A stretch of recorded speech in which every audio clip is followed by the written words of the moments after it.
జనసేనలోకి Raja Singh yes అవుననే ప్రస్తుతానికి ఉండేటువంటి పరిస్థితులు అయితే కనిపిస్తున్నాయి. ఎందుకంటే రీసెంట్గా జనసేన పార్టీ అధినేత పవన్ కళ్యాణ్ గారి సమక్షంలో తెలంగాణలో భారీగా చేరికలు అయితే చాలా అద్భుతంగా జరుగుతున్నటువంటి పరిస్థితి కనిపిస్తుంది. అలాగే రీసెంట్గా అంటే గత ఆదివారం రోజు జరిగినటువంటి చేరికల్లో కొంతమంది బీజేపీకి సంబంధించినటువంటి కొంతమంది నాయకులు చేరటం, అది కూడా ముఖ్యంగా గోషామహల్కి సంబంధించినటువంటి కొంత కీలకంగా వ్యవహరించేటువంటి నాయకులు కూడా జనసేన పార్టీలో చేరటం. ఆ తర్వాత వెంటనే రాజా సింగ్ గారు కూడా ఒక వీడియో రిలీజ్ చేశారు.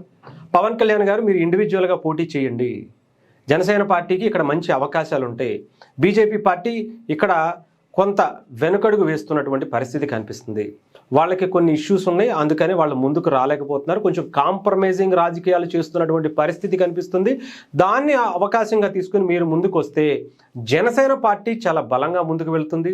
చెప్పాలంటే ఆయన లాస్ట్లో మాట్లాడినటువంటి ఒక మాట ఇప్పుడు ఇంకా సంచలనం రేపుతుంది. జనసేన పార్టీ నుంచి రాబోయేటువంటి తెలంగాణ ఎలక్షన్స్లో సీఎం క్యాండిడేట్గా మీరు గెలిచేటువంటి అవకాశాలు కూడా ఉన్నాయి, జనసేన పార్టీ తరఫున ఎవరినన్నా నిలబెడితే అని చెప్పి చాలా క్లియర్గా చెప్పారు.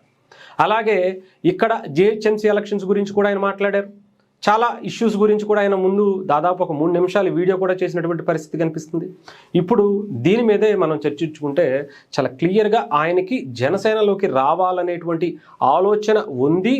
దానికి తగ్గట్టుగానే కొంతమందిని జనసేనలోకి ఇప్పటికే పంపించారు, లేదా జనసేన పార్టీకి సంబంధించినటువంటి తెలంగాణ నాయకత్వంతో కొంత సంప్రదింపులు కూడా జరిగాయి అనేటువంటి దానికి కూడా ఒక ఉదాహరణ కూడా చెప్తా. రీసెంట్గా జనసేన పార్టీకి సంబంధించినటువంటి కార్యాచరణ చాలా బలంగా ముందుకు వెళ్తుంది. అనేక నియోజకవర్గాల్లో పార్లమెంటు స్థాయిలో చాలా బలంగా కార్యాచరణ ప్రకటించుకున్నారు, మీటింగులు పెట్టుకుంటున్నారు, ర్యాలీలు చేస్తున్నారు, అనేకమైనటువంటి కార్యక్రమాలు కూడా జనసేన పార్టీ చాలా ఎక్కువగానే చేసుకుంటుంది.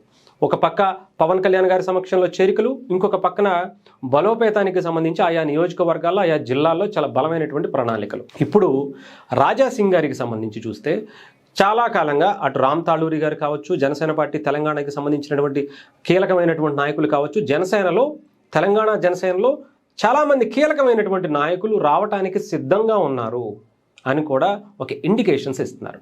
అది ఎవరు ఏంటి అనేది ఇప్పటివరకు చెప్పలేదు, కానీ సంప్రదింపులు అయితే జరుగుతున్నాం. అటు బీఆర్ఎస్ పార్టీ నుంచి కూడా కొంతమంది జాయిన్ అయ్యారు.